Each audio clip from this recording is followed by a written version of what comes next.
In a few weeks, we're going to hear the power of your story. So I really want you guys to hone in this month of learning your story and being okay to share it and knowing what spots to share and what you're comfortable sharing. I know that since I started as a coach, like every time I post my story, I share a little bit more, I share a little bit deeper, and I share a little bit more things that people can relate to. And it's been more frequently that I've had a lot of people messaging me about just feeling confident and building that confidence in themselves. But also a lot of my newest coaches are coming to me saying, they're happy being moms and they're happy being stay-at-home moms, but they're just missing something. And I believe that they can tell me that and connect with me because I'm sharing that and knowing that that's part of my story. And that's what, has got me started with coaching. And that's what my heart was. So it's really important for you to know those things. And, as I share, Alissa will probably share a little bit of her story and kind of where this is all coming from. But I really want you to think about that tonight on who are you and what is your story? Not just your fitness story, not just I lost 30 pounds after having 2 kids or blah, blah, blah, but when I talk about my story, you're very rarely going to hear a physical transformation story. Mine is more of an emotional story. Mine is more of an inward change. And probably if you're on this call, we're probably a lot of so it's probably the same thing for you. And that's where it can be really scary and really tricky to share that and have that come out on social media. I shared with you guys, when was it? November, December, about my whole process with this whole pregnancy and how this came about and, just kind of that whole really secretive side that I'm not, posting on social media about, but I know that at some point when I'm ready, that is going to have an impact on people. And I know that, but I also need to take the time to know what I want to say and how to say that verbally via Facebook, because writing out how you feel and the things that you're going through is a lot harder than actually, coming out and saying it. So talking it versus typing it. So it's really important for you to do that. And you might fail the first time you write your story out. You might completely bomb it and be like, oh my gosh, this is too wordy or this is too that. But the more you do it, the better the story is going to get, the deeper it's going to get, the more people are going to be able to connect with you. So pay attention tonight and throughout the month. I really want you guys to focus on that. I'm going to let Alissa go first, and I'll kind of wrap up at the end. And if you guys were going to open it up for questions and stuff at the end, but I know that she's got an awesome message. So I'm going to introduce you to Alissa. Alissa and I actually met on care.com. If for those of you who don't know, my husband and I are from Michigan. When we moved down to Florida, we had our twins about 9 months after moving down here. We knew really no one to begin with, and then no one with kids. So I really didn't know where to look, but we searched and searched on care.com, and my husband had 6 or 7 people come over, and I was like, no, not happening. And I remember very, very vividly, and I will never forget this moment, opening that door, and I looked at my husband and I said, that's her. She's going to watch our kids. She's our babysitter. She didn't say a word. She didn't say anything. I didn't even know her name. I didn't know anything about her, but I just knew this was the girl that was going to watch our kids. And the more I got to know her, she's from the Midwest. She's from Minnesota. She looks like me. She talks like me. My kids were in heaven because it was when mom was gone, we had a replacement. And we're just, I truly believe people come into your life for a reason. And I'm sorry. I've trusted her with my kids overnight, weekends away. And I trust her with my dog. We have a pit bull, and so it's really hard to find a dog sitter. And she's become a really good friend, a really good part of the family. And when she started coaching, she just was really dove in. And I've seen such a light and such a transformation in her and her marriage and just her faithfulness. And it's just so exciting to see that just come about. She is an Emerald coach, and she's so close to Diamond, I can taste it. But beyond that, and I've said this before, rank does not define your leadership. and Alissa is the definition of leadership. She is always willing to share her tools, her scripts. She's one of the first ones to answer on the team page. She is rocking her fitness page. She's rocking her fitness. She's just a really, really awesome coach on this team and a really good leader. So I hope you guys are ready to take notes and maybe cry. I'm assuming maybe a little bit, whether it's her story or it's your own that brings some stuff up to you. But without any more moments, Alissa, this is all yours. And so I'm going to mute myself. I don't like when you're muted. That's like super vulnerable when I'm talking about vulnerability. All right. So I guess I don't really need to introduce myself. I have that on my notes that I need to do an intro, but that was like the master of introduction. So I'm going to start out and tell you guys that I am terrified. Like, this is a really big deal. And, you know, like, there's 24 people on here. Like, this is terrifying. I only know like maybe a quarter of you. But I'm super excited. And, you know, being vulnerable is all about, you know, leaning into the discomfort. So I am like throwing myself in. I have been since day one. So Brittany covered most of it. I've been actively coaching since July, this past July. And I started as a discount coach back in July 2014, really just for the discount. And then I got married and like stopped my Shakeology and gained a bunch of weight and, you know, felt miserable.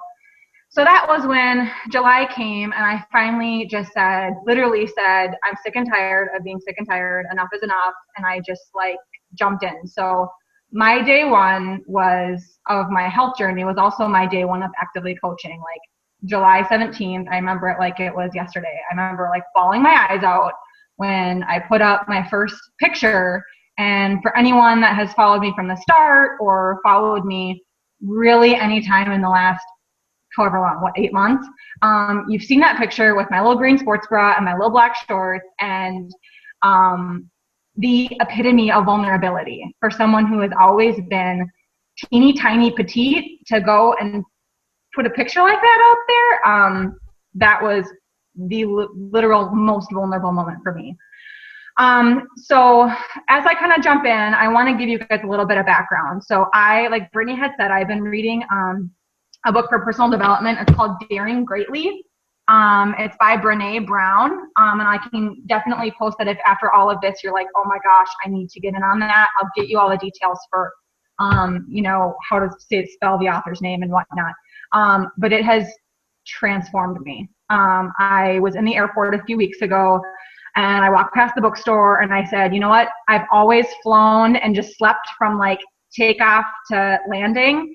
And I said, I have not done personal development in probably a month. And so I'm going to take an entire flight and just read. I'm going to find a book and I'm going to read. And some of you might remember on the team page, I like posted a few books, and I'm like, who's read these? Which one's good? Because I don't have much of a selection. And a few of you had read this Daring Greatly and said, oh, it's awesome. So I said, all right, that's it. And I'm telling you guys, I opened it up. I cracked it open when I hit my seat. And I did not close it until it was time for my aisle to get cleared out and get our baggage and leave. So I was hooked. It has been transformational. So that's where a lot of this comes from. For those of you that don't know, aside from coaching, I also work full-time. I work in the helping professions. I work for a local nonprofit working with kids. And in order to do that job, I have to have a master's degree. So I have my master's degree in counseling psychology. So that's another part of why this resonated with me so much, because it brought me, I'm a learner. I love learning and training and all of that. And a lot of what I was learning, I was able to I was seeing so much overlap with, you know, what I paid $40,000 in a master's degree, and here I am doing coaching. So I always say, I have no transferable skills with coaching. I didn't know what a burpee was until I ordered 21 Day Fix and did it. Like, I don't know anything. I know nothing, fitness or nutrition, nothing. The only skill I have is I paid $40,000 to learn how to effectively build relationships with people. So that's where that comes from. So a lot of what you're going to hear about comes from that book. And I also put in a bunch of stuff, just learning from grad school and just interacting with other people and customers and my coaches. And so I hope you're going to get something out of it. That's kind of a long-winded intro of where this all came from. So why vulnerability? Why this topic? First and foremost, for those of you who do follow me, you already know I'm a Christian. I'm a praying girl. And I knew for a little while now that I was going to leave this call, and I had no idea where to go. And so I got this book and I dove in. I remember like praying, like, where am I going to go with this? Like, I have a call, and what am I going to do? And as I got in this book and I started getting these really like out of the blue messages from people on this team, like people that are not my coaches, they're not my customers, like they're maybe Brittany's other coaches or coaches of coaches, I don't know, but reaching out to me saying, hey, like, how do you do this? Or how can you do that? Or I can't, that was so cool the way you worded that. And I'm like, oh my gosh, I remember praying, going like, Lord, where am I going to go? And I remember seeing like vulnerability, like this, I'm going to turn this book into a call. And I'm telling you guys, I have a firm belief that there is someone or someone who need a very specific morsel or need all of this, and whatever it may be, something's going to hit you. And I'm super excited that like the Lord's going to use me to speak into your life.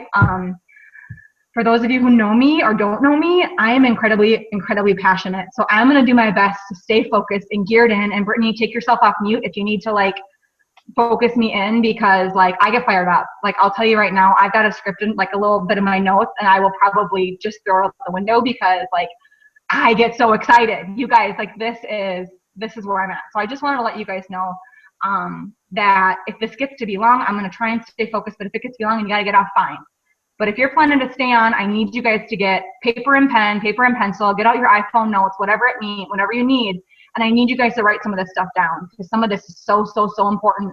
Write down your keywords, your key phrases. Like I really think that this is going to be helpful for a lot of you guys, because so many of you have asked me questions privately about this exact topic. So Alissa, I'm just going to jump in on that real fast.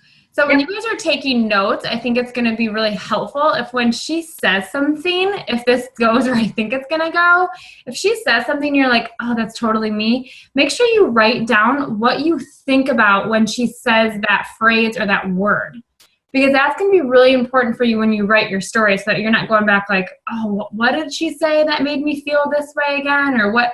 So I think that correlation will help you down the line when you're trying to figure out what she just said, like how did you phrase that? How did you word that? You can use some of the things that she says, but write down like how that relates to you and your story, like right next to it. Does that make sense? Exactly. And as I'm going to go through, I'm going to give a lot of examples that relate to me. And I also have a few examples of just honestly, I'm not going to ever give names, but there's some very specific examples I have that speak to people on this team, whether they're on this call or not, but it's things that really just spoke to my heart. So you might relate on that level, but definitely write stuff down and write how it resonates with you. That's how you're going to get the most out of this. So this business is about vulnerability. I'll tell you that right now. It's about connecting with people. And if you are in this business and the only why you have is to make money, I'm going to encourage you to step back and do a heart check. Like that. Of course, you know, I'm in this to eventually be able to be a stay-at-home mom. Like that's my goal. But that's not why I'm in. I'm not in it to make a bunch of money. And if you are like, yeah, your business is going to probably truck along a little bit. But if you are looking to really catapult it and take it to the next level and jump in, you guys, like you've got to dig deeper than making money. It is about helping people. It is about changing people's lives. There's nothing that, I mean, I cry all the time. I'm a very emotional person. Like I said, I'm very passionate. I get so fueled when I get before and after pictures of some of the girls that go through my challenge group. It literally brings tears to my eyes thinking, oh my gosh, like I gave her those tools. I helped teach her how to, but then she just took it and did it, like, and changed her life. Like, look at her body. Like, look at the way she's speaking about herself and to other people, like with such authority and confidence. Like, you got to find those moments and capitalize on them. And remember that when you're talking to people. So I'm going to also kind of go into another reason of why I'm doing this call. And I'm really going to challenge you guys. Like, I'm going to tell you up front, like, I'm a passionate person. And a lot of this, like, I'm not someone that's going to just say things because it's light and fluffy. I'm going to be really real with you. And some of it's super encouraging and exciting. Other times I'm going to kind of give a little jab, and some of you might feel it. It might kind of prick some of you guys that like, ooh, like that sticks out to me. And those are the things, like Brittany said, like what I say, write it down and how it resonates with you, whether it's something you're doing or not doing, write it down. So something I see a lot of, and I'm really excited that people are like learning about posting and how posting works, but I'm going to give you two scenarios. So let's say you've got the person, you know that you got to post 3 times a day, right? At least 3 times a day. So you throw up a motivational quote from Pinterest, and there's not much of a content. It's like, hey, this sounded cool. You got your motivational quote. Then you've got your post-workout sweaty picture, right? With like thumbs up, like got my workout in. And then you've got you drinking your Shakeology, and you've got your Shakeology, and you've got like, I don't have my cup next to me, but like label facing out, like this is how I casually drink my shake, because we all know it's like advertising, right? So you've got your 3 posts. Those are the posts you see from someone, a coach on the team. And then let's say you see a coach who's got the same 3 posts. One, she's got the motivational quote that was taken from her personal development book, and some of the content, short and sweet, but says, read this morning during my quiet time. It spoke to me. I'm such a perfectionist, and this really just resonated that it's not all about perfectionism and X, Y, and Z, whatever the quote was. So there you've learned that she's a perfectionist. Then she's got that post-workout sweaty picture, but the content was up all night. My kids got the flu. We've been up all night with a sick baby, and my husband's traveling for work. But you know what? I was exhausted. I got up. I took my Energize. I pushed play. Could not be happier. I'm feeling good today. That was the second post. And then the third post is her with her shake and talking about how, I'm going to use my post today for an example. Have a picture of me with my shake, label's not facing out, but just holding my shake, because God knows everyone knows that black cap and the bottle. I mean, we all know what it is if anyone's been following you. And posting saying, hey, I've got tons back-to-back meetings and then some team calls tonight. Super excited about, what we've got tonight, but got to get through the day. Thank God I don't got to worry about breakfast. Taking my shake to go, chocolate and pineapple, my favorite. Boom. Those are your 3 posts. So you've got person 1. Raise your hand if that's the person that you felt like you clicked with. And you've got person 2.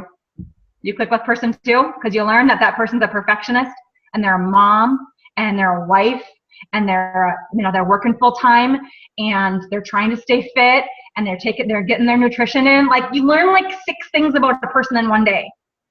And if you're that mom and that wife and that, full-time worker, and you're watching that, that's the person you're going to gravitate toward. It's not just about posting your picture and taking a picture of you with your cup. There's so much more. So I'm going to challenge you guys, like, if you posted with your Shakeology cup like this, like, I love my shake, hold it like you normally hold it. Everybody knows what that cup is about. And, maybe Beachbody wouldn't agree with that, but I am all about genuine. And to me, this looks salesy. And vulnerability and building relationships is not sales. It's not all about being salesy, because when you're building those relationships and you're being vulnerable, the sales come. So that's a little bit of my start. So all of that to say, let's jump in. So get your pen, get your paper, and let's jump in. So vulnerability. Vulnerability is a word that you guys have probably heard most of your life, and we kind of just assume we know what it is. So I'm going to tell you what the dictionary says about vulnerability, okay? And then I'm going to tell you what I would add to it based on what I know about this business and what I think that vulnerability, what I can add to it in addition to what the dictionary says. So Webster's.com dictionary says vulnerability means capable of or susceptible to being wounded or hurt, and being open to moral attack, criticism, or judgment. All right? Capable of or susceptible to being wounded or hurt, and open to moral attack, criticism, or judgment. What I'm going to add to it is emotional honesty, asking for what you want, and opening up to the possibility of rejection, and letting people see what you have inside. So here we've got being wounded, being hurt, judgment, criticism, moral attack, letting people in, possibility of rejection. It's all really like exciting things, right? Like, we all want to jump into that. So I'm going to now take the rest of this time and tell you exactly why I'm going to challenge you to put yourself into those really sticky, uncomfortable feelings. And like I said earlier, to lean into the discomfort. Okay? So we know a little bit about what it means. Let's talk about what it looks like. So in the book, in Daring Greatly, Brene, she's a doctoral level person. She's a PhD. She's got a license. I believe she's got a license. She's a licensed mental health counselor of some sort, or she's in social work field. Part of what she does is goes to these seminars, and she just basically talks all about vulnerability and shame and putting yourself out there. And part of what she does is she asks these questions of the audience and has them write things down and turn in those papers. And in the book, she lists all the different answers that she gets from some of these people. So what I did was went through and found the ones that either stuck out to me, stuck out to people that I know on this team, or stuck out to someone who might be just in this business in general. So when we're talking about what does vulnerability look like, here's some examples. One is standing up for yourself. For me, it's standing up for myself when people around me are making comments about my excessive posting and teasing me and making fun of me and judging me. It's starting your own business. Hello, we're all in that boat. Trying something new It might be a new program. It might be a new venture. It might be inviting for the first time, just trying something new to begin with. Sharing an unpopular opinion. And I'll be honest with you, my biggest one here is my faith. I post about being a believer and posting Bible verses and encouragement, faith-based encouragement. And I open that up knowing that I'm probably closing down a big potential market for me. But that's just what I believe. So sharing that unpopular opinion, whatever it might be. Sharing a struggle, like this one is huge, and this is the one I'm really going to press in on, but sharing a struggle is vulnerable. Admitting you're afraid. Presenting the product to the world and getting no response. Hello, who has done an invitation post and gotten nothing? Nothing. Exercising in public when you don't know what you're doing and you're out of shape. This is posting a video. Posting the workout video. There are some of you that do it all the time, and there are some that I don't think I have ever seen a video. Because we're worried about, oh, we don't look good enough, or I'm in a sports bra and I'm kind of hanging out, or my form's not right, or I fell, or I'm sitting here like watching the person on the screen because I don't have it memorized. Like all of that is vulnerable. Let's put a video of ourselves up with like sports bra and shorts on and just like say, hey, look at me, So that's a little bit about what vulnerability looks like. So now let's take it further and talk about what it feels like. We've talked about what it, the definitions. We've talked about what it looks like. So what does it feel like? And I'm going to actually ask for a little bit of some input on this. I'm going to share a little bit about what it says in the book and some ideas that I came up with. And I want to hear from you guys, because I know you guys are the ones that are kind of feeling that vulnerability. So some of what it feels like. One is taking off the mask and hoping that the real me isn't a disappointment. Because what if people don't like the way I am when I'm real? This one means a lot to me because I remember that feeling. Not sucking it in anymore. I remember, for some of you that have followed me since the beginning, you remember my maxi skirt story, and you remember the man who approached me who thought I was pregnant, and I was wearing Spanx because I didn't have any pants that fit, and I refused to buy any more new ones because I knew eventually one day I was going to get it under control. I was just going to lose weight. So I was wearing Spanx, and I remember having to literally suck it in all the time because I was always the skinny girl.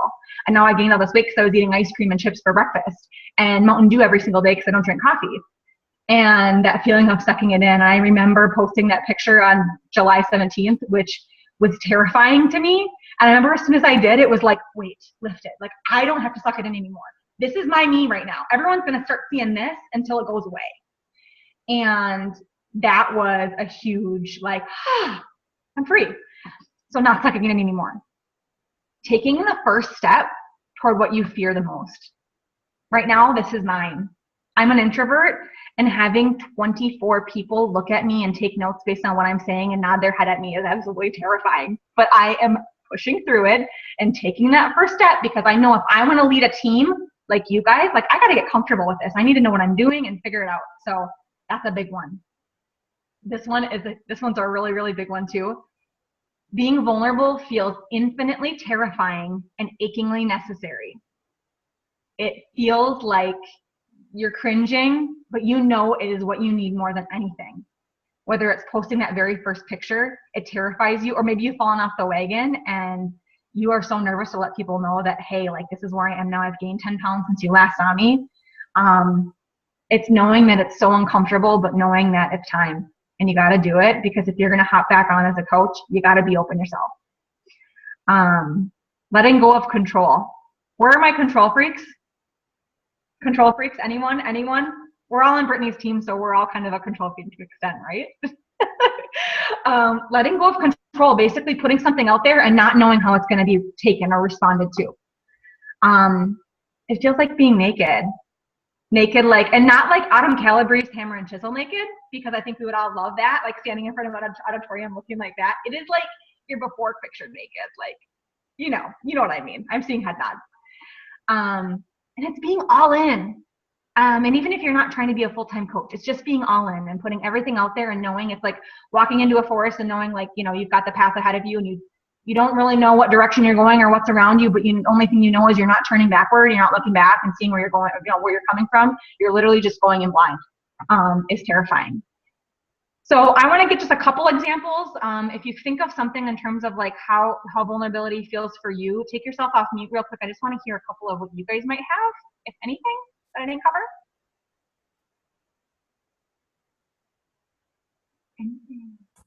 I was gonna say what you said, the terrifying and like nauseating. Like even getting on these calls, you guys, is still like I get nauseous right beforehand. My hands get like hot and sweaty. Like I'm total introvert. So like this every Wednesday is stepping out of my comfort zone. Like, and that's why like I want you guys to get on here and like laugh and talk because it makes me feel a lot better than I'm just talking to a computer screen.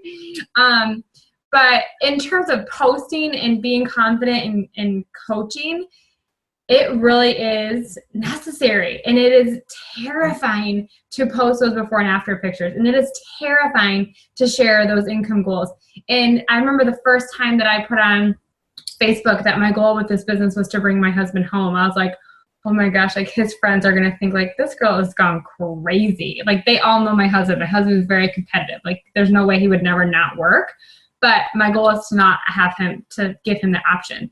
But doing those things inspires other people. And that's what makes it a whole heck of a lot easier to do. So, because I guarantee she's going to get off this call and she's going to text me. She's like, that was so awesome. I'm like so much on a high. This is so cool. And then I'm going to get a text from some of you and saying like, I want to do that. I know I can do this. She just inspired me to do that. Or you're going to message Alissa and you're going to say, thanks for doing it because now you showed me that I can do it. Right? So vulnerability, I think sometimes feels unselfish because it's not all about you and what you're comfortable doing, but what can you do or say for somebody else? Okay, you can have it back now. All right. So that's like a super good point. You know, it's absolutely necessary. It's super uncomfortable, but you guys, if you want to get this business off the ground, like you have to do stuff that is uncomfortable. You know, another thing that had happened for me that I knew I needed to do if I was going to get this business, if I wanted to take this business to the place I wanted to, was getting success partners. And Brittany like forced me into messaging a couple of girls about Team Cup, like however long ago, and it was so uncomfortable. We were on a Super Sunday and I was like, fine, here, I did it, you know, and I messaged the girls and they're like, yeah. And it was funny because right before this we got on a call together because like I needed a little pump up and we laughed about it. And so, you know, it was so necessary because since I've had them, we keep each other accountable and we're pushing through, and like when we feel like crap we tell each other, but we force each other to stay on it. So you know, another opportunity where it's like you got to do it. That's a little bit about that. I'm going to keep going. We've talked about definitions. We've talked about what it looks like. We've talked about what it feels like. So now let's talk about myths and what it's not. Okay. So again, I'm going to do hand raises because it's easiest. I've got two questions. One, how many of you think that how many of you struggle to be vulnerable because you think of it as a weakness? How many of you struggle because, you know, letting people in, they might think that you're weak because of what you're saying or what you're opening up to? Who struggles with thinking it's weakness? Yeah? All right. Now let me tell you to give you another scenario. You see a fellow coach from this team that you've been following for a while puts up a post that she had struggled with an eating disorder in her early 20s. And just breadcrumbs, nothing like her whole life story, but posts about having some struggles with unhealthy relationships with food and nutrition, or with nutrition and exercise. And talks about, you know, maybe having to go through treatment, but is feeling good. And that Beachbody gave her the opportunity to develop a healthy relationship with nutrition and exercise, AKA her being vulnerable. How many of you see that as her weakness? How many of you see it as courageous?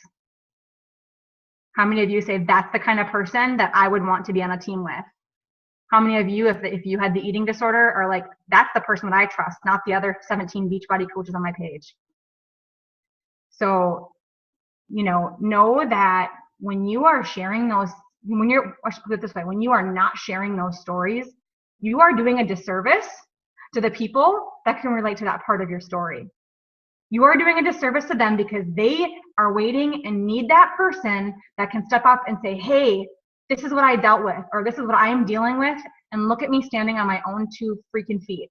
Like those are the kind of people that if you aren't sharing your story, you're not going to get people like you. The point of this business is to get people like you, because those are the people that are going to stick around with you because you guys relate. Like you're just naturally relatable. Majority of the girls on my team are mid-20s, early 30s. Either they're, you know, in college or newly married, or maybe you don't have a kid. Like it's just like we just naturally connect on that level. So, you know, sharing your story and being vulnerable is the least amount of weakness a person could be. It's really about, you know, courage. And, you know, why is it that we want to see raw truth and openness from other people, but we don't want them to see it in us? Because those are the kind of girls that I love seeing, you know, posting stories and being real and posting about, and it doesn't always have to be like deep, dark secrets and struggle and, you know, like that kind of vulnerability. It can be just be like, you know, hey, I had a pint of ice cream last night and a bottle of wine, and I showed up today and I did my workout because I'm like, okay, she's human. She's not an Energizer bunny that, you know, doesn't stop moving. So that is one of the first myths. You know, there is, and I'm gonna, you know, just keep it real. There's a coach that I know that I love dearly who is going through divorce. And this is a coach who, you know, a couple of things happened, but if you didn't really know her, you wouldn't have known that that was what was going on. It might just be like, hey, I'm moving, or, you know, some changes with the kids or whatever. And like, it's gonna make me cry because like I see vulnerability and I can point it out from a mile away. And it was in the midst of me reading this book. But last Friday, she posted the word divorce in her post for the first time. And I remember just tearing up. I'm like, that took guts. Like that took guts to put it out there that you are this gorgeous, fun-loving, you know, mom who's going places and is so successful. And you open up to an entire world that you are going through divorce. And the comments that I saw on that post, I hope were so reinforcing for this coach, because people just showered at her with encouragement and praise and thankfulness and gratitude. Like, just as an example of what it looks like, that it is so far from weakness. I always say it sounds like truth and it looks like courage. You know, that's the truth for her, and it took courage to do. So I remember it clearly. I remember it being obvious because I remember it was last Friday. So let me keep going. Another myth is, you guys stop me, like flag something if you have a question, or let me just, I see a chat is up and I want to make sure I don't, of course, Miranda. I'm closing that chat. So another myth is I don't do vulnerability. A lot of it's like that tough guy mentality. I see it in a lot of men especially, but not necessarily just men. But like that, like the tough guy, sometimes it's the perfectionist, like, oh, I gotta make sure I'm put together. But with vulnerability, we all do it, whether we realize it or not, okay? And you gotta ask yourself, and if you can't really answer these yourself, then ask someone that's really close to you that could give you some pretty honest feedback that you'd be open to. But to ask questions like, what do I do when I feel emotionally exposed? How do I behave when I'm, you know, uncomfortable, or I don't really know what's going on? Like, how do I feel? How do I behave? What do I do? And am I willing to take emotional risks? Depending on how you can answer those is going to help you determine where you are with vulnerability. And regardless whether you want to do it or not, you know, if you don't do it, it's still going to do you. Like, it's just human nature. If you are relational in any sense of the word, or you're successful, or you are not successful, or you are in a business or this business, like, vulnerability is going to do you. So you might as well do it and do it your way rather than have it do you the wrong way. Okay. It's not really a choice. It's just the only choice is how you respond to those situations. And this quote, I actually put it on a Post-it, and it's on my desk right here. I look at it every day. And it says, the willingness to show up changes us. So your willingness to show up and be vulnerable will change you. Whether it is change you in the business, change you in your personal life, change you at work, change you with your family, change you with your marriage, I know that one firsthand, especially in the marriage, that when you choose to show up and be real and ask for what you want and be confident, it will change you. Another myth is that, this one was one that kind of stuck with me, is vulnerability is letting it all hang out. It's just like letting it all out. So I'm going to talk to you a little bit about what not to do with vulnerability. All right. Like, I'm sitting here saying, like, open up your whole life story. Let me tell you what not to do. Don't lay it all out on your first conversation with somebody or in one big long post. Listen, I know I've been one to do long posts. I'm super wordy, but there's maybe 3 posts ever where I've been like, caution, long post, like this is coming at you. And in that long post, it is all intentional content. It is no rambling. It is not like, yeah, you know, you betcha, all that kind of Minnesota talk. It's not like just a bunch of wordiness. I will always write up when I do a long post, I either reread it to myself 5 times and cut out what I can, or I'll send it to another coach that I know, or even I'll pull up my husband and say, hey, what can I cut down? And get some feedback on how to shorten it up, because I am the first to say, if I see a really long post from a coach and it's not like someone I know real personal or anything like that, like, I'm scrolling by. I'm finding the next person who's got like a cute little like workout tank on, or like a new shake recipe or something, whatever. I gotta put my hair up because I'm sweating. I'm getting on a roll here. So, you know, caution with a long post, but no, sometimes they're necessary, especially if you're sharing a little bit of your story, but that do not lay it all out there. It is not all about like, hi, my name is Alissa. This is my deepest, darkest struggle, and this is everything I went through, and this is how I got better, and these are all the details of everything I've gone, and, you know, and this is where I'm at today, and, you know, and my marriage is here, and my family is over here, and my work is this, and all because of that, like, now that's why I'm a Beachbody coach. You know, like, I promise that person's going to probably run away the other direction and find the next coach that they click with better. So really, it's not about throwing it all out there. But what it is, when that's your response, if you're excessively telling a story, if you are continuously doing these long, wordy posts and you're oversharing, like you're oversharing your story, I'm going to keep it really real. And I took this directly from the book, but I wanted to say it because it was very honest, is that's either coming from a place of desperation, it is coming from a place of woundedness, or it is attention seeking.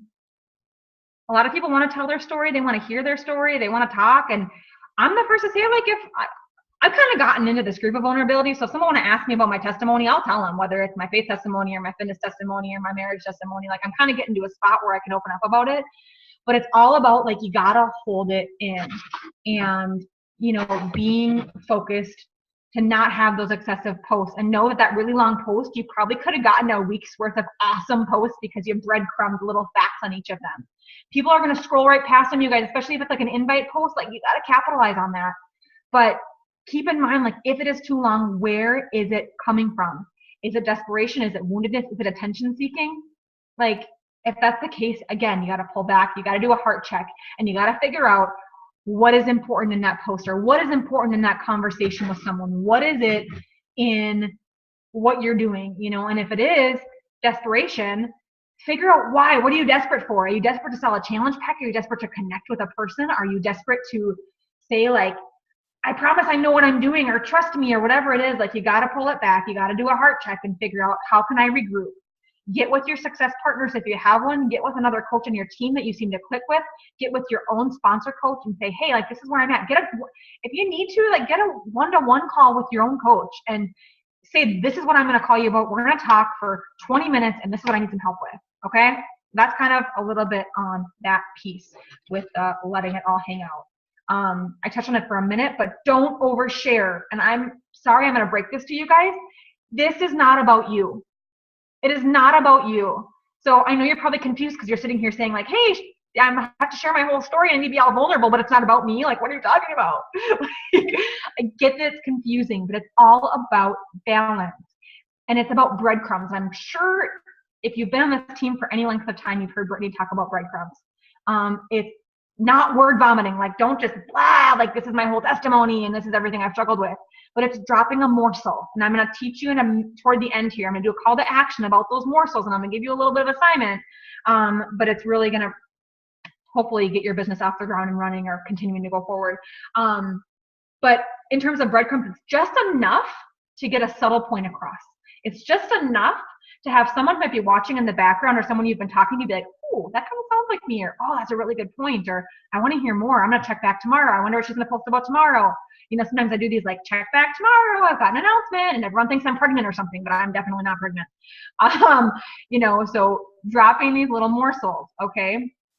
And if it comes down to like, if part of you is like, I've just got so much and it's a really cool testimony and I really got a great story and I want people to know about it, then get on, you know, your phone and create a video or on a, you know, an app or a program on the computer and share your coach story.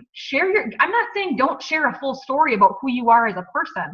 That was one of the first things I did when I started was I posted a video about my why and my fitness testimony. Because that's important too, especially if you have someone who is asking you those questions, like, tell me more about you. How did you get to where you're at? I get it all the time. How did you lose so much weight? Or like, where did your abs come from? You know, because I've been working them. No, but really just like, you can do a video, do your coach testimony. I actually encourage you to do it if you haven't done it. So, and keeping it kind of, you know, condensed, like if you can find a way to keep it, you know, shorter than 5 minutes, maybe 2 ideally, but if you gotta tell your whole story, like I get that. But get your outlet out there. And then that way for the right person, you can share that with the right person who asks for something like that. Okay. All right. Moving on.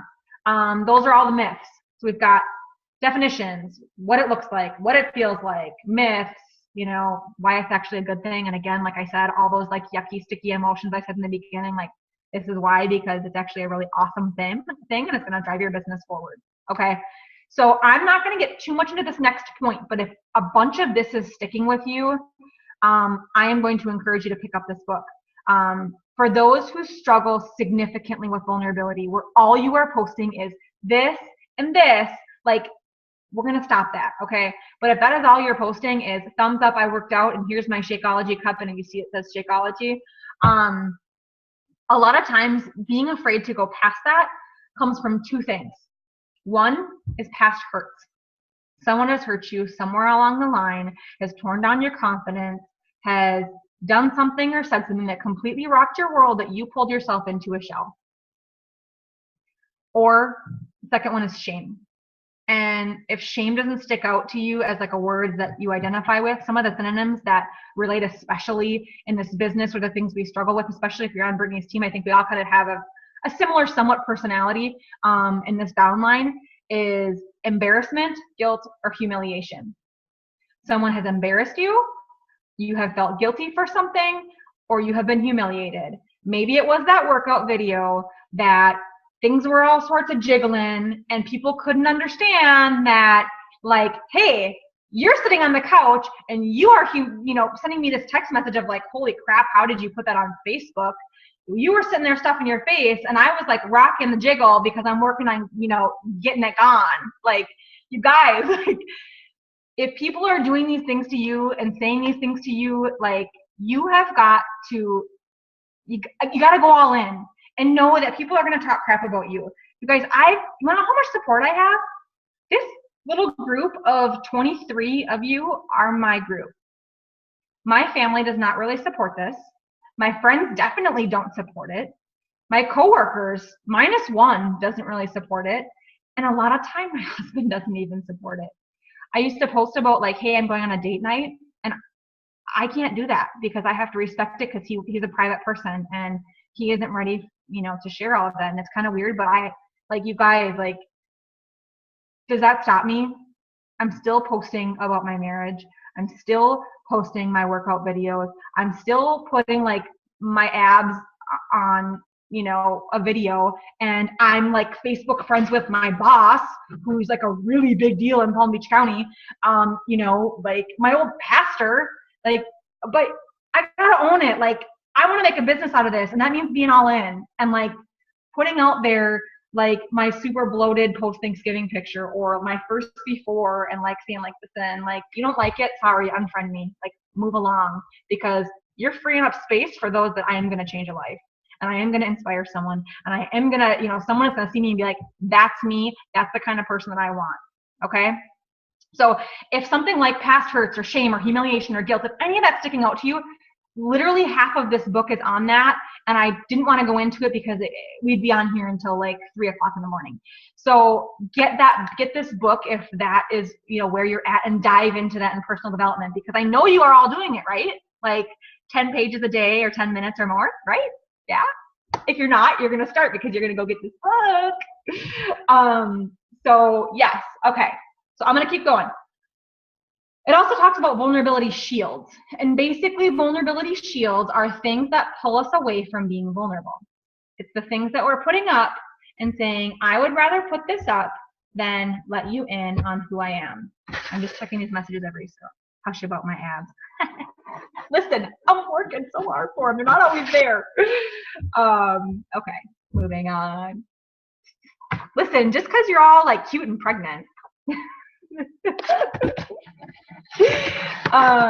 We're going to talk about vulnerability shields. So what kind of things are we putting up that are going to keep us from being vulnerable and letting people in on who we really are? Okay. The first one is called foreboding joy.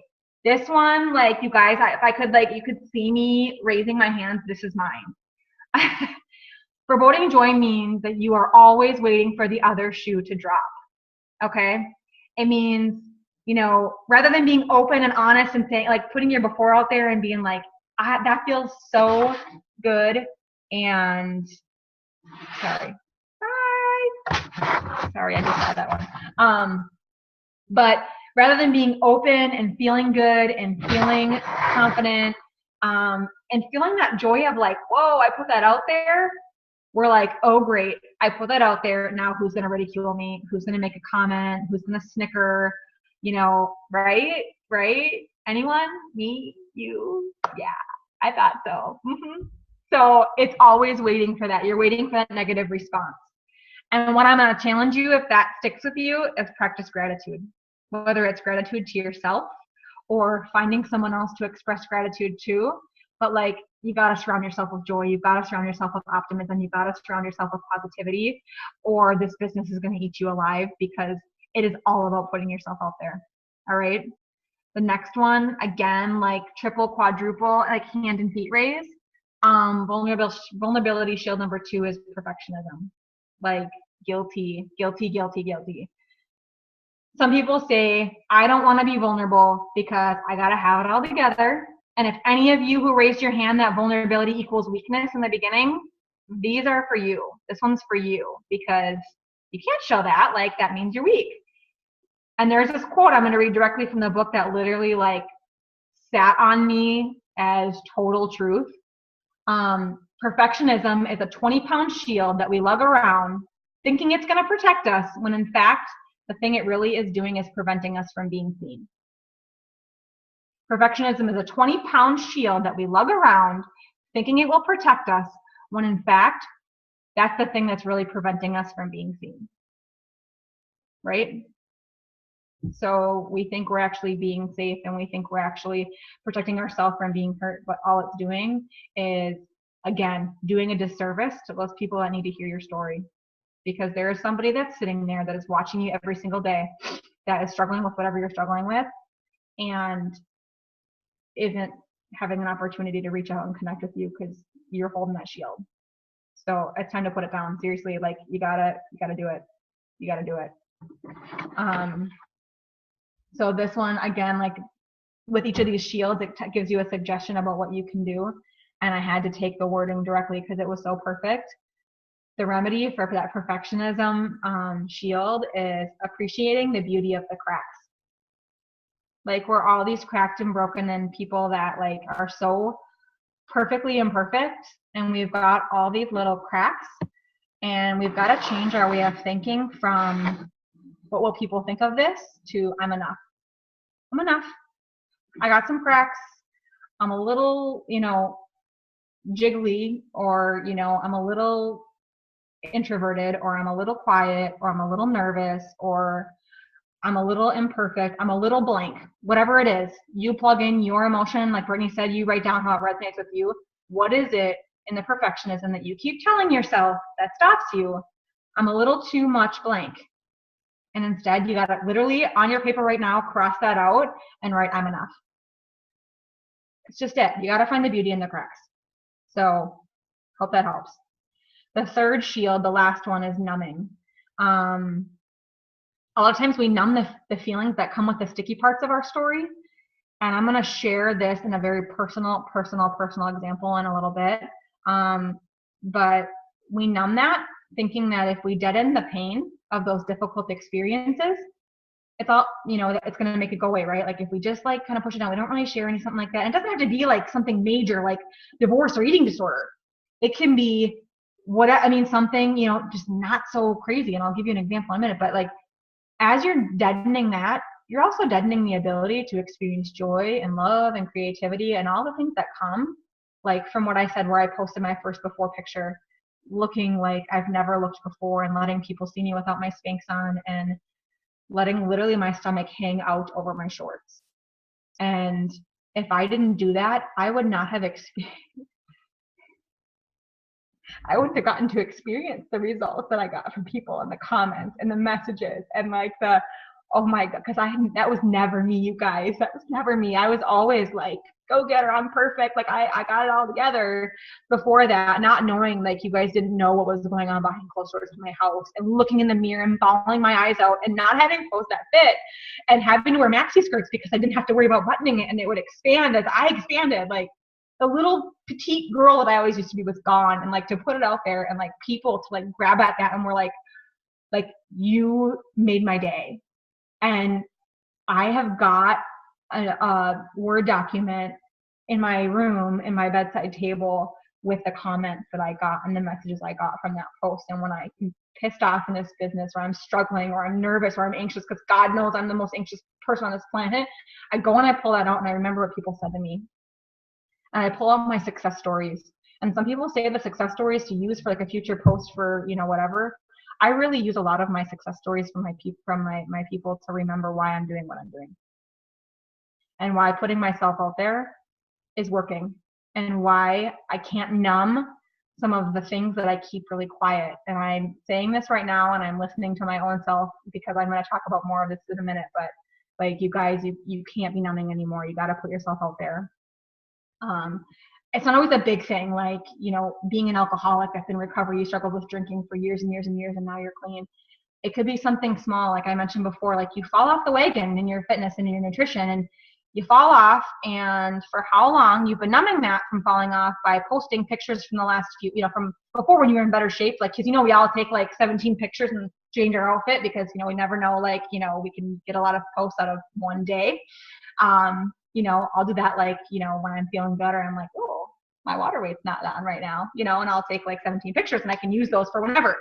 But it becomes numbing when you fall off the wagon and that's all you're doing is using those posts and you're just tweaking them, or maybe throwing like a quote over top so people can't really see or whatever. Like, that's what it can be. And taking down that shield from numbing, from that numbing, is to basically put it out there. And there you are, posting a picture of your new before, because you've fallen off the wagon, you've gained maybe 10 pounds, and to say, this is what's going on, this is where I've been, and now I'm asking for 3 girls to partner alongside me, 3 girls who've also, historically were doing really well, and they've fallen off the wagon and they need to get back on track. This is me proving why accountability is important, because I've let go of accountability, and this is where I look right now, and this is how I feel right now, and I'm done. And I'm done giving up on me, and I'm done not focusing on me. So I need 3 girls. There's your invite post. Now, to do it every single time, if you're falling off the wagon once every 3 weeks and you're consistently doing that, you got to be careful of that too. You got to figure out, if you're consistently falling off the wagon, why are you falling off the wagon? Get with your coach, get with your success partners, get with other coaches, because that's going to do a contrary effect. Like, you're going to now have people start thinking like, why, I can't really trust her if she can't even take care of herself consistently. It's one thing to fall off here and there, but like, you guys, like, you got to work these programs exactly as we are telling other people to. In my challenge groups, I am working a program with my challengers. You guys should be too. You need to be checking in with your coach if you need to. You need to be drinking your Shakeology. You need to be working a program. You got to do it, and you got to put it out there. And if you fell off the wagon, you share why you fell off the wagon and you hop back on. And if you really fall off the wagon, you invite people to get back on with you. Okay? All right. So I've got a couple call to actions, a couple things you're going to do. This first one is an exercise that Brittany had given a few of us to do a little while ago, and I did it, and I've tweaked it, and I found a new way to use it. You're going to create you in a list of 10. 10 characteristics or 10 words or 10 qualities or 10 phrases that are you. And I'm going to share mine, very, very vulnerably share mine. But you're going to have these 10 things. All right. Of those 10, I want at least one, if not two, that are a sticky, messy one. It is one that when you're looking at your closet of, you know, you're a wife and, you know, you're a mom and, you know, you're a stay-at-home mom and, you know, you enjoy biking and you know, have a degree in business and all these great things. I want you to dig past all of that in your closet and look back into what's sitting in the corner all gross and dusty and needs to get shined up. And that's what you're going to pull out. And I want that on your list. And so I want at least one. All right. And what you're going to do is with those 10 things, that is your focus on posts per week. You are going to make a point that at least one time you're going to post as many as you're going to cover as many of those points on a consistent basis. And I'm going to tell you that before I did this call, I wanted to try it myself. Okay. Very intentionally in the way that I'm telling you.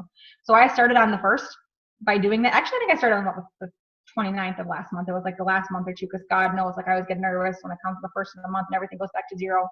Hello, anyone who's worked their ass off to hit the club. I made it a point to do this, and I will tell you that it is what the 9th, and I'm at Success Club 12. And it's not necessarily just from this or doing this, but I've never hit Success Club at this mark this quickly, and I've never posted this consistently this way in this style. So maybe there's a correlation. I'm not going to say that if you go and do this, you're going to, like, you know, your business is going to shoot through the roof. But I'm going to challenge you to try something new, especially if your business is going nowhere or you're sedentary or you're brand new. Try it. You got nothing to lose. All right. So I'm going to share my 10 with you. And then I'm going to tell you how I've done it just in this week alone, how I've touched on them. Sorry, hang on. I've got dogs. Hey, stop. I've got a really big dog and a really little dog. And they, you know, they're not. So anyways, my 10. 1, I'm a Christian. I love the Lord. That is always my number 1. You know, a lot of us on this team are that way. My coaches know it. I'm not. I don't lie about it. It's out there. I love Jesus. 2nd, I'm a wife. I'm a newer wife, but I'm a wife. My 3rd one is I'm a dog mom. As much as you would deal with kids, I deal with a wolf. Stop! Sorry. I'm a dog mom, and I love my dogs, and they're goofy and crazy. Stop. I put education and work as my 4th one because they kind of go together. I've got my undergraduate degree and I've got my master's degree. I also work full-time. I babysit part-time and I coach part-time. So I got a lot going on in that arena to relate to people. 5th, I was born and raised in Minnesota, and I relocated to Florida in 2009, so I can connect people in whether they're from the Midwest or South Florida. Those are kind of my 2 real niche populations because those are where my people are, my warm market. Number 6 is I'm an achiever and a perfectionist. Not just like you try to be perfect. No, like, it's to my detriment. It literally sucks me to my core. I'm very goal oriented, so that's what helps keep me moving forward in my business. But it's almost like an unhealthy where I have to teach myself to pull back a little bit. Like Brittany said, I'm the first one to jump on these responses on the team because it's like I see someone that has a question, I'm like, oh, let me answer, let me help. Like, I want to help people, you know, whatever. So I'm an achiever and a perfectionist through and through. Number 7 is I'm an outspoken introvert, meaning if you were to interact with me on a regular basis, like at work or a function, I would look like an extrovert. But that's only because I can talk a lot and I can generally articulate myself or start conversation. Like, I don't like awkward silence, so I always try to fill it with gaps. You saw it in the start of this call. I was doing it myself. But I am an introvert, like a tried and true introvert, that all of that absolutely exhausts me to my core. Like, I need alone time and I need to recharge, and I love like one-on-one conversation. That's when I get so passionate. Like, I get fired up because I love like getting to know people. I want to know your story. I want to know everything about you. Like, tell me. Like, I just love that. I love connecting, finding how I can connect to people on a small scale. So outspoken introvert. Number 8 is my hobbies. I keep those on one category as well because I like to breadcrumb all of them all over the place. I love trying part of my hobbies being, I love to try new recipes and new food. So you'll see some of that. I love gardening. Like, that's my new thing, is this whole like gardening thing I got going on. I'm convinced on one day I want to have to go to the grocery store. I don't know. I'm going to keep working on it. And running. I post a lot about running, and I say I'm the world's okayest runner. Like, I'm okay. Like, my pace sucks and I can't go very far, but I just love it. Like, it's so fun, and I like, love like jamming out to my like Christian rap. I know it's so weird, but that's like my running music. And so that's like, I'm an okay runner. Like, I'm telling you, I'm gonna run a 5K this year, you guys. Like, that's on my goal list. And so some of you like run that in your sleep. Like, that's me like dragging myself to the finish line. Okay, moving on.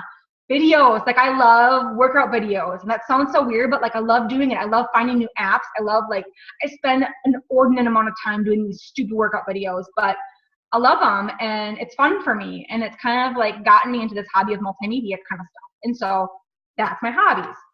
So I've got 8. And I said I wanted to talk to you guys about having 1 to 2 sticky ones, right? So I am going to open up to you guys on why I read this book. Because naturally I'm pretty good at being vulnerable. But there are 2 areas, and I am using this as my opportunity to break through that vulnerability and get myself a step closer to posting it publicly, because they are things that have been really hard for me in my life, and not many people know about these. The first one, I think maybe one person knows every little nitty-gritty detail, aside from my husband, and otherwise a couple know like a little sprinkle here and there. But my number 9 is my marriage struggle. I love my husband, I love him to death, but I have not been able to open up to the group of women that are out there watching my posts who are new wives who struggle so hard. Marriage has not come easy for me. It has not come easy. And, my husband, I don't believe in divorce, but he's thrown that word out in anger. And I'm just going to keep it real. I'm not going to go into too much content because, again, it's not about me. But I'm letting you guys know, and I'm leading by example, that you have got to put yourself out there to people. And, marriage has been brutal. We work opposite schedules, and I will never recommend any newlywed to work on an opposite schedule with their spouse where you see each other once a week. You guys, there is a group of women and wives, young wives, new wives, that I am doing a disservice to because I have not opened up about that. It's just tricky because my husband has to also be a part of that equation, and I can't air some of that out. So it's about figuring out how that looks for me. But my goal is to be able to eventually reach out to that group of people and really spread like the love and encouragement that you can pour into yourself, and you can love yourself through these programs, and taking care of you and your own mental health and personal development, to make yourself a better spouse. And my 10th one, my last one, has been the biggest battle for me. Some people say they struggle with depression and anxiety, and it's really real for them, and that's good. And I know that's a very common problem. But for me, it's been life-changing and pretty debilitating. I had been in therapy and saw a psychiatrist since I was 13. So a lot of it came from that perfectionism and that achiever that I told you about, how I said that literally rocked my world, and was debilitating. That was part of it. And I saw someone for a really, really long time. And I used to cut myself. I did that through high school and into my early 20s. And I was hospitalized, and I had to drop out of undergrad for a semester because I had to go into a hospital program, because I wanted to kill myself. And I talked about suicide pretty consistently with my family. And I'm terrified to share that with people because I work in the mental health field. And if I let people know that that's like what I struggle, like I said, my boss is on there. If my boss knew that about me, that what would people, how would people look at me? So all of these things, I'm telling you guys that you need to put yourself out there and do this and do that. Like, you guys, I'm talking to myself too. So that's my 10. And those 2, my goal is to be transparent enough in some fashion, this year. And that's why this book has meant so much to me, because I read it and I think about those two on my list that literally I cry reading this book going, why can't I understand it? Why can't I implement it? Why can't I do this? And so it's, again, being kind to myself. And I need you guys gotta do your list of 10, and you gotta find those 1 or 2 that are sticky and yucky and uncomfortable, and knowing that when you can dust those off and you can share it, even in just a little breadcrumb. I'm not saying, you know, I'm not going to go and put a post saying I was hospitalized and I didn't want to live, and, you know, I had to, you know, be in an outpatient psych ward and blah, blah, blah. I'm not going to post about that. But what I can post about is struggles with, you know, not feeling good enough and feeling like I didn't have it all together and having such high highs and low lows and I can't manage that, or, you know, learning how nutrition, having proper nutrition has helped my mood, and having exercise and the endorphins that come with it. Like there's ways I can twist it. I just need to be willing to. So that's just me being real with you guys on my 10. So that's my first call to action, is for you to make that 10. Additionally, on that 10 is I'm going to encourage you, like I said, to put that in your posts for the week. You're going to use those as your guides to make sure you touch on it, whether it's your post. You can work any of your 10 into anything that you do. So I wanted to share a little bit with you guys about how I used mine this week alone. All right. So now it's only Wednesday. So I'm talking like from Monday. And then the last 3 days, I've hit 7 of my 10. I posted about scripture and beach time and listening to worship music, and that touched on me being a Christian. Okay, that was yesterday, and I talked about just prepping for this call. I posted about my husband today, like trying to do the laundry, and it was just, bless his little heart, he can't do it to save a life. He doesn't know about clothes. So I posted about that. It was hilarious, and that was about me being a wife.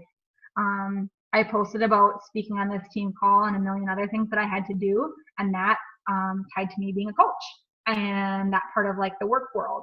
I also posted my Shakeology today, but it was really about having to fly out the door because I had a ton of meetings and I had to get to this tonight. So that touched on me being a coach, and it touched about me working full time. And what else? Oh, I did an INFJ post because I'm really big into the Myers-Briggs thing right now and really interpreting like my personality and what I do and don't do and why I do certain things. And that post that touched on me being an introvert and a perfectionist, because INFJs are really big perfectionist achievers. So that's self-explanatory. And I posted about radishes, and that was about my new food and like my hobbies. I like to eat radishes. It's a new thing. I posted about running. There was like a really nice day that was on the weekend, sorry. Where I posted about running, and I had like my hammer and chisel shirt on, so it was like a little, you know, little salesy, but whatever. But I posted about me running, and that's like me being the world's okayest runner, because like I only went 2 miles and it took me like a 10-minute average, but like I felt like $1 million and I felt like I looked cool. So good. And it was so funny because Carla posted, she said something about the team call, and like, this is so cool to see an introvert doing this call, and that stuck out. I'm like, oh, it works. See, I post about it and she gets to know me. Like, it works. So I thought that was a super cool example. That was just today. So thanks, Carla. You helped my story. So I'm winding up. I promise I'm wrapping it up. But my other call to action is to be intentional. Be intentional in your posts and be intentional in your private messages. So when I say a call to action in your posts, I'm saying no more of got my workout done, love hammer and chisel, 10-minute glute or whatever it is, sweaty, I want to see some meat, some content. It doesn't need to be like long, or it could just like literally be a sentence of exhausted, didn't sleep well, but push play, love it. No more your Shakeology, like I like my shake and chocolate's my favorite, and it's Shakeology and it's my superfood daily dose of dense nutrition, So I want to see a little bit of content, a little bit of personality, a little bit of who you are, why it's beneficial to you, what benefits do you see from it. I talk a lot about like, hey, this keeps me full like 3-4 hours, good to go. Don't got to worry about anything but water now. A little bit like what you get out of it, anything like that. All right. Showcasing your 10 qualities, again, being intentional in your post, use those 10 qualities. Knowing those 10 qualities can change. All right. And I wanted to share a story about being intentional in your post. So I wanted to share a story about my Success Club 12 girl, the girl that made me the Success Club 12. And I actually wanted to share a quote because it proved my point like crystal clear. She said, she reached out to me. We've never messaged before. She was a girl that I graduated from high school with. So she said, she reached out to me and she said, I know there's a lot of beach, after she had completed her purchase, we had gotten to talking, and she said, I know there are a lot of Beachbody coaches out there, but I wanted to stick with you because you're so motivational. It's a little eerie, but I've been watching you in the background for a while, and so many times I feel like you were literally talking to me. I knew I couldn't go with anybody else. So it just proves the point, you guys, that when you're doing these and you're using those 10 qualities, it's called your avatar is kind of what some people talk about it. There's a training, I think Brittany, you linked me up with it a while ago, but posting to your avatar and speaking to your avatar. And I have made it an intention since I've heard about what the avatar was, that every time I do a post, before I press submit, I'm thinking, I read through it and make sure, does it sound like I'm talking to my person, my avatar, my person, like who's me? Like I would love to hang out with other people who are similar to me, because like I'm weird sometimes, and like I'm super emotional, and like I get a little, and so that I just gravitate toward those people. Look at like if you see my downline, my team, like that's just how we are. We just kind of click that way. We're a bunch of overachieving like weirdos, sort of, really. But that meant so much to me, because, and that's just so crazy when I tell you that I was so worried about like this team call, because that was just a couple days ago, and I'm like, oh my gosh, like you don't even know that's exactly what I'm talking about. And when she said she felt like you were talking exactly to me, let me tell you a little bit about who she is. We graduated high school together, so she's up in Minnesota. She's my age. She's a wife. She's a Christian. She works a full-time job in the helping profession, similar to what I do. She mentioned looking in the mirror and said she would cry because nothing fit anymore. And she's a perfectionist. Like I see it in her, just who she is as a person and what I know of her. And I'm like, oh, how have I never reached out to you? First, I was angry at myself. I'm like, how did I never reach out to you first? But regardless, she found me. It's fate. It worked. But I wanted to share with you guys that when you are posting to your avatar, when you're doing a boost, don't target 18 to 65. Target like your age, your people, your group. Don't just, I'm not going to tag Huggies or Pampers. I don't got babies. I'm going to take things that are like wife things and like, I don't know, gardening. And like, sometimes I get some weird characters, but at least they're my people. And so like boost to your group, boost to your niche, like your age, I mean, I've got some outliers here and there outside of my window, but generally they kind of all we've had things in common. So post to your avatar, okay? And being intentional in your private messages. This is one that I really wanted to make sure I touched on. I wanted to kind of tie it in a way, because a lot of people message me directly, people I don't even know who might be on this call, that I love you, but we don't really know each other personally. They message me like, hey, I really liked your invite post. Can I use your script? Or, hey, I got this person. You seem really good with words. How do I respond to them? Or, hey, whatever. I get a lot of hays. Usually a lot of my messages start with hey. But I'm going to tell you, again, when you are private messaging, because I saw this on the team page, someone said, like, I think I overwhelm them with too much information. So when you post, be intentional in your private messages when you're messaging people, to not word vomit. Do not word vomit your story. Do not word vomit information. It's not about you. Your conversation with them is not about you. Ask about them. So when you are messaging them, I'm going to give you a little framework, and I'll repeat it. But number one, when you're messaging them, you comment on a post or a photo on their page that you can relate to, something you can relate to. If you're a mom, post about that picture, that cute picture of their kid with the cover photo. If you are someone that like is always on Pinterest and they talked about a pin, or they shared a pin, you comment on the pin, like whatever it is that you can relate to. That shows genuine, because they're going to see that same stuff on your page. So you're going to comment on something that is specific to them. That's how you're going to tie, and you're going to start building that relationship. Okay. The second thing you're going to then do is ask about their goals. Just because you posted about a 21-day group does not mean that 21-day fix is the best for them. I'm going to give you an example. I had a girl who saw something, my hammer and chisel results. And she's like, oh, hammer and chisel, that looks really good. Your results look so good. I want to do it. I think it'd be perfect for me. And I asked her what her goals were and tell me a little bit more about her. Apparently she had knee surgery. She has really bad knees. She can't do a lot of heavy lifting. She can't like do a lot of bends. And so when I got all that, I had the personal testimony of my husband started hammer and chisel with me, and he had knee surgery. He has bad knees. I built that relationship with her. He couldn't finish that program. He had to switch into 21-day fix extreme because he had to listen to his body saying like, you're going to go into another surgery. So I got to share with her, hey, and what you're saying, like, I'm glad that you love my results. It's actually super complimentary, but I want to give you your results, and I want to set you up right. So we're going to talk about these other options for you. What about something like PIO? What about a low impact that's not going to hurt your knees? You don't have to have much equipment, because that was another thing she said. She's like, I can't have much equipment. Hello, hammer and chisel is like practically half a gym, So really, focusing in on what their goals are. Match the customer to the program, not the program to the customer. All right. So you're commenting on, responding to something that they have on their page. You're asking about their goals, and you're going to praise their goals and relate to one. All right. So something like, let's say they talked about like wanting to lose some weight and they really, they start and they stop a lot. And then you are going to call what they call actively listening in my mental health world. Actively listening, where you're going to paraphrase. You're going to say, what I'm hearing you saying is, or it sounds like, or you mentioned, and you might say something like, you mentioned needing accountability. I had the gym membership and I had it for several months and it was such a waste of money.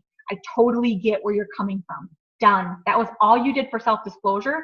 But then you're saying, you know what? I got a great group of girls lined up for the group next month, and it's a really good accountability. There's a lot of girls that are like in your same boat or a similar boat that I think you could really connect with, and we do daily check-ins, and I think you'd be an awesome fit. I'd love to see what you think. Done. So you related to them, you praised their goals. You did not make it about you, aside from the fact that you said, hey, like, I'm not a gym goer either. Like, that's all you got to do. All right. So that's being intentional with your private messages. Don't like overwhelm them with like the whole history of Beachbody and all the things that they need and what they need to do and how, like, what every daily workout is and the moves that they're going to be in. Like, no, like, stay focused. Focus on them, their goals. Remind them that they are able to meet their goals with the right tools, with the right skills, with the right support. Deal? All right. So we've talked about what vulnerability is, what it looks like, what it feels like, what the myths are, my calls to action, meaning you're going to do your list of 10 and you're going to be intentional. And that's about it. Something that came from the book that really stuck out to me, if you're the praying type, you can do this prayer style. If you're not the praying type, you look in the mirror and you say this to yourself. But one of the lines that really stuck out to me that I highlighted and underlined was, give me the courage to show up and let myself be seen. So if you're the praying type, to just, Lord, give me the courage, to show up and let myself be seen. And if you're not, look in the mirror and say, give me the courage, give yourself the courage to show up and let yourself be seen. Let yourself be seen, you guys.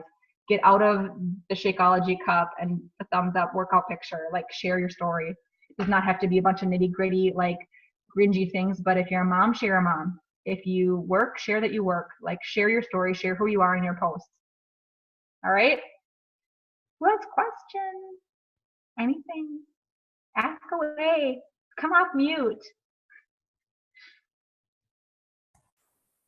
You are seriously amazing, Alissa. I tell you this all the time, but every time you talk, you hit just every point that I need to hear. And I think that, so many people on this call, if they don't know you, I'm going to start crying.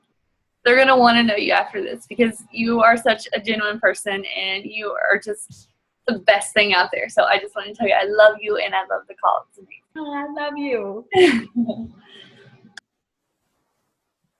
Yeah, I just want to say thanks again for sharing what you've brought to the table tonight. I've taken a lot of things, and I'm going to put them into practice and just be intentional and really think about that vulnerability. And there's things in my life where you say about the sticky situations or whatever. Yeah, it's like, but again, like being able to share them in good content and not just like, wow, this is my like life struggles, like give me condolences or like whatever. It's, you need to do them in the right way. But so thank you. You're welcome. Before I forget, I just wanted to say, Alissa kind of touched on it, but when you're sharing your story, I think a good spot to start, so you're not overwhelming your audience, you're not overwhelming yourself, is start sharing your story with those people that you're connecting with privately. If they share a struggle with you about, like, I don't openly on my Facebook talk about my eating disorder or like my body image stuff and my past with that. It's just not something that I've touched on because I've been so overwhelmed with being a mom, and like it just hasn't been something that I face day to day anymore. But I'll trickle it in here and there. But I share a lot of it in private messages with my people. So maybe maybe you're not ready to share it on Facebook so that your friends and your high school friends and whatever see that, or, this might be something for Alissa, like she's not ready to share the marriage stuff yet on Facebook for everyone to know, but she can share that stuff in the conversations that she has going, or with your challengers. If you have challengers that you're connecting with, like there are faces on here that knew so many things about me, not from me sharing on social media, but from us building that relationship and building that connection and me allowing them to see the not so great stuff about me so that they can relate with me, so they don't feel like coaches are perfect. So maybe it's not on this huge grand Facebook post, but it's in your conversations with your challengers, with your coaches, and with those new people that you want to build those deeper connections with. And that can be kind of like that stepping stone for you to get it on your Facebook page in a bigger, story.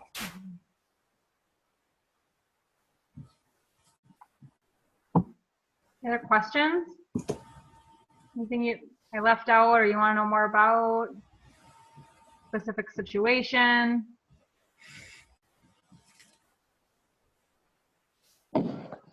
For an introvert, you did amazing.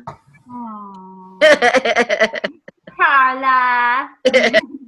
You did absolutely amazing. Thank you for sharing.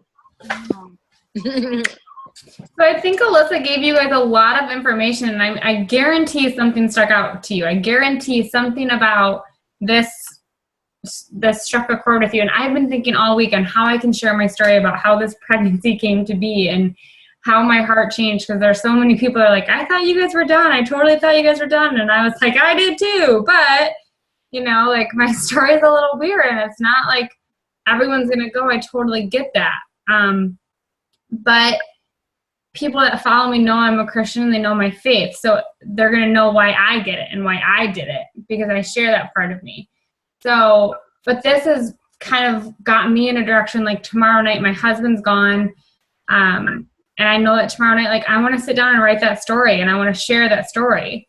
And so maybe this just got you nudged in that right direction. Maybe this struck a chord with you for one little story. Maybe you suffer from an eating disorder. Maybe your marriage is not that great. Maybe you struggle being a mom and you feel like you can't be this perfect mom, and you're stressing out because you just feel like you're not that Pinterest mom. And how many of us on this call probably feel like we're not that Pinterest mom, and it's okay. I had to make egg cartons for my kids, and I'm like, well, this is what they look like. So, I let them decorate. I let the kids have fun. And there might be some moms that had them like professionally done tomorrow at school. It's just the way it is. But, sharing those struggles of what you're just feeling during the day, because I think so often people think we're happy-go-lucky and we drink our shakes and we work out and we don't struggle and it's so amazing. And it's not. And it's a struggle. But it's the workouts, it's the eating right, and it's these calls and this community that make it a little bit easier. And I think that's the key to tie it all in. And like Alissa said, like to not get on and share your woe is me story, but to share your story so that people can connect with the struggle, and you give them hope for happiness. You give them hope for organization. You give them hope for freedom. You give them hope for a sense of community. You give them hope to have people to lean on when life is a shitstorm. Because I can't tell you how many times my life has been a shitstorm, and I've called all the coaches that I started coaching with on Meg's team, and I'm texting them going, I don't know what to do. And we're still a group, and I still, this week alone, there's 9 of us of Meg's team that are still like super tight. One of us is going through a divorce. One of us is dealing with this pregnancy. 2 people are dealing with infertility. 2 people just lost 2 uncles or 2 relatives. One person is, her uncle is possibly losing his medical license, and it's this big ordeal. But we all know that about each other because we're sharing that with each other, and we're vulnerable with each other, and we're here picking each other up during a shitstorm. And I wouldn't have those people in my life if I didn't have coaching. I probably wouldn't be pregnant today and confident if I did not have my success partner pushing me to do what I needed to do for my personal development. I can honestly tell you that right now.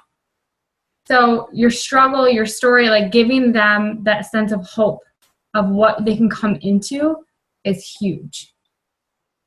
And if you don't feel that, if you don't feel that community, then I want you to connect with your upline and figure out why.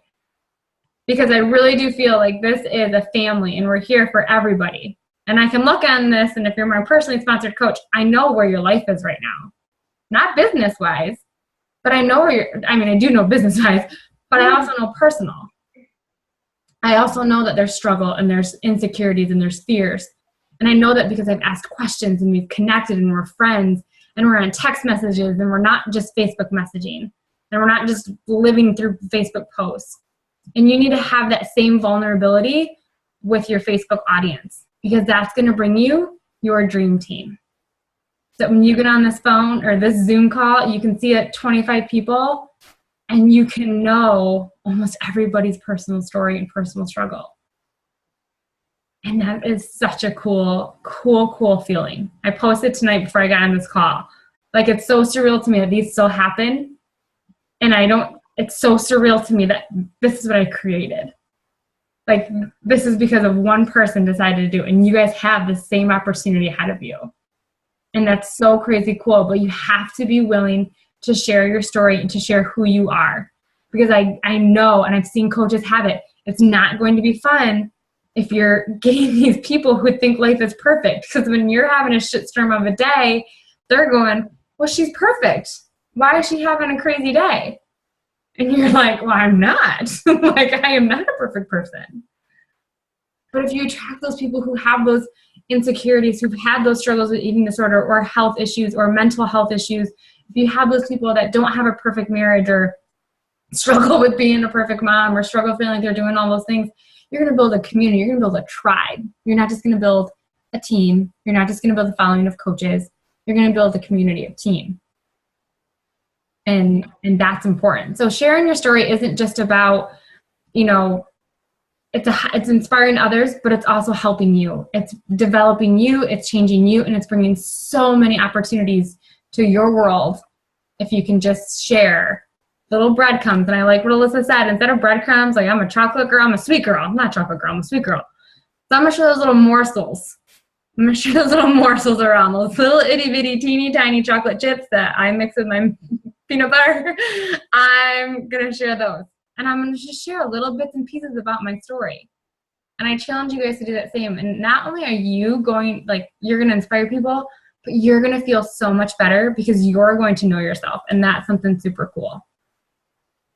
So I will also make sure, I didn't want to tell you guys on the front end because I didn't want you guys to not take your own notes that were relevant to you, but I will post my outline for this in the group in case you guys want to, if there's something in there where it's like, oh, she said a quote or she gave some steps and I wasn't really sure what it was, I'll make sure I put that in the team page as well. Perfect. And I posted the link to Amazon to buy the book. Of course you did already. Type A. It's cool. Sorry it's so late, guys. Thank you guys for sitting. I can't believe how many people are still on here this time. I don't think you had anyone drop off, which is crazy cool. So we are good. You guys, I do appreciate you guys hopping on, and a huge thanks to Alissa for sharing her story and sharing little pieces about her that you just haven't been able to share. We appreciate it, and I hope you guys have a great night. Be sure, what was I going to say? I don't remember. It's late. I'm pregnant. Whatever. But have a good night, you guys. And we will touch base next week.